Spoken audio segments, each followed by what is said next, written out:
नमस्कार मित्रों, आज की इस वीडियो में हम सुनेंगे मोक्षदा एकादशी व्रत के बारे में। मोक्षदा एकादशी की कथा बहुत ही प्रचलित कथाओं में से एक है। मार्गशीर्ष में पड़ने वाले इस एकादशी का बहुत ही महात्म्य है। तो आज की इस वीडियो में आगे बढ़ने से पहले और कथा को सुनने से पहले मित्रों, अगर आप चैनल पर पहली बार विजिट कर रहे हैं तो हमारे चैनल को सब्सक्राइब अवश्य करें, हमारे परिवार का हिस्सा बने। वीडियो कहीं पे भी किसी भी रीज़न पे पसंद आए तो लाइक शेयर ज़रूर कीजिएगा। तो आज हम इस वीडियो में सुनेंगे पद्म पुराण में वर्णित द्वापर युग की कथा, जो कि स्वयं भगवान श्री कृष्ण अपने मुख से युधिष्ठिर जी को बता रहे हैं और उनको प्रख्यात रूप में विस्तृत कर रहे हैं कि मोक्षदा एकादशी क्या क्या फल है, क्या किस कारण से इस व्रत को रखना चाहिए, और उसी संपूर्ण कथा का वर्णन आज मैं आप सभी से शेयर कर रही हूँ। लेकिन उससे पहले दोस्तों, आप अपने हाथ में सफ़ेद तिल, कुछ पुष्प और कुछ गंगा जल और कुछ पैसे लेकर ही संकल्प के साथ इस कथा को सुनेंगे। तो कथा इस प्रकार से है। पद्म पुराण में वर्णित कथा के अनुसार द्वापर युग के समय की बात है। महाराजा युधिष्ठिर ने कहा कि हे त्रिलोकीनाथ, हे तीनों लोकों के स्वामी, हे भगवान, आप सबको सुख देने वाले हैं, जगत के पति हैं, जगत के आधार हैं, मैं आपको नमस्कार करता हूँ। हे देव, आप सभी के हितैषी हैं, अतः मेरे संशय को दूर कर मुझे बताइए कि मार्गशीर्ष की एकादशी का क्या नाम है और इसका क्या प्रयोजन है। उस दिन कौन से देवता की पूजन करनी चाहिए, उसकी विधि क्या है, मुझे बताइए। भक्त वत्सल भगवान श्री कृष्ण कहने लगे कि हे धर्मराज, तुमने बहुत ही उत्तम प्रश्न किया है। इसके सुनने से तुम्हारा यश संसार में फैलेगा।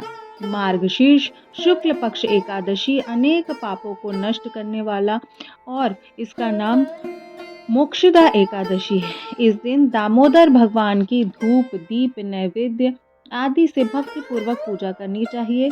अब इस विषय में एक पुराणों की कथा मैं तुमको सुनाता हूँ। गोकुल नाम के नगर में वैखानस नाम का एक राजा राज्य करता था। उसके राज्य में चारों वेद ज्ञाता ब्राह्मण रहा करते थे। वह राजा अपनी प्रजा का पुत्रवत पालन किया करता था।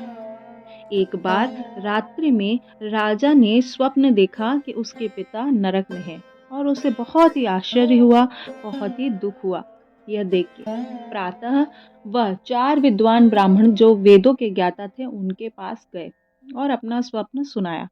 और अपनी स्वप्न की बातों को बताते हुए वो कहता है कि मैंने अपने पिता को नरक का कष्ट उठाते हुए देखा है। उन्होंने मुझसे कहा है गुरुवर कि मैं नरक में पड़ा हुआ हूँ, यहाँ से मुझे मुक्त कराओ। जब मैंने यह वचन सुने तब से मैं बेचैन हूँ, चित्त में बड़ी ही अशांति रहती है। मुझे इस राज्य में धन, स्त्री, पुत्र, हाथी, घोड़े आदि किसी का भी सुख मुझे प्रतीत नहीं होता है, जब से मैंने अपने पिता को इस कष्ट में देखा है। इसके लिए मैं क्या करूं? इस प्रकार के वचन से राजा ने कहा कि हे ब्राह्मण देवता, इस दुख के कारण मेरा सारा शरीर जल रहा है। अब आप कृपा करके कोई तप, दान, व्रत आदि ऐसा उपाय बताइए जिससे मेरे पिता को मुक्ति मिल जाए।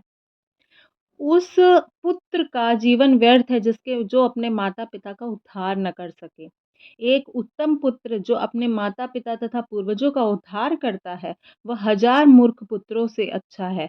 जैसे एक चंद्रमा सारे जगत में प्रकाश कर देता है, परंतु हजारों तारे भी नहीं कर सकते, उसी प्रकार से ब्राह्मण कहते हैं, हे राजन, यहाँ पास ही भूत, भविष्य और वर्तमान ज्ञाता पर्वत ऋषि का आश्रम है। इस समस्या का हल पर्वत ऋषि अवश्य कर पाएंगे। आप उनकी शरण में जाइए। ऐसा सुनकर राजा मुनि के आश्रम पर गए। उस आश्रम में अनेक शांत चित्त योगी मुनि तपस्या कर रहे थे। उसी जगह पर्वत मुनि बैठे हुए थे। राजा ने मुनि को साष्टांग दंडवत प्रणाम किया। मुनि ने राजा से सोपांग कुशल पूछा। राजा ने कहा, हे महाराज, आपकी कृपा से मेरे राज्य में सब कुछ सकुशल है, लेकिन अकस्मात मेरे चिंते अत्यंत अशांति होने लगी है। ऐसा सुनकर पर्वत मुनि ने आंखें बंद की और भूत विचारने लगे। फिर बोले, हे राजन, मैंने योग बल से तुम्हारे पिता के कुकर्मों को जान लिया है। उन्होंने पूर्व जन्म में कामातुर होकर एक पत्नी को रशीदी किंतु सौत के कहने पर दूसरी पत्नी के ऋतुदान मांगने पर भी नहीं दिया। उसी पाप कर्म के कारण तुम्हारे पिता को नरक की ओर जाना पड़ा है।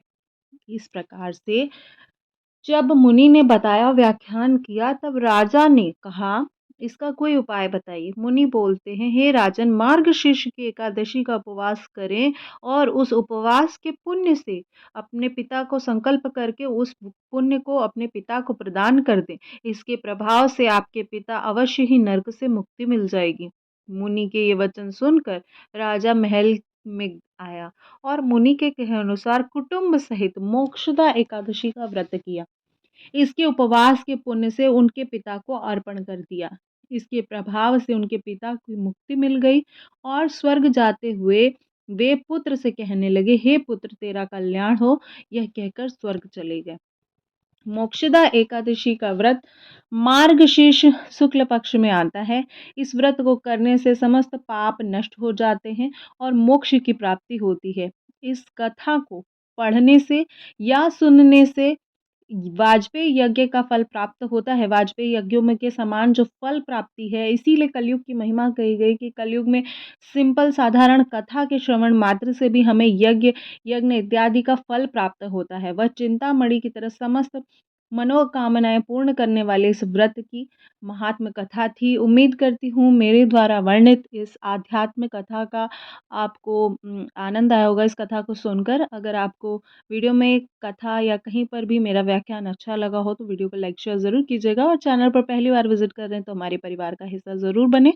बेल आइकन को प्रेस कर लें ताकि हमारे आने वाली सभी वीडियो की नोटिफिकेशन आप तक सबसे पहले पहुंचे। मिलती हूँ इसी प्रकार की नेक्स्ट वीडियो में। आप सभी को मोक्षदा एकादशी की बहुत ढेर सारी शुभकामना, मंगल कामना।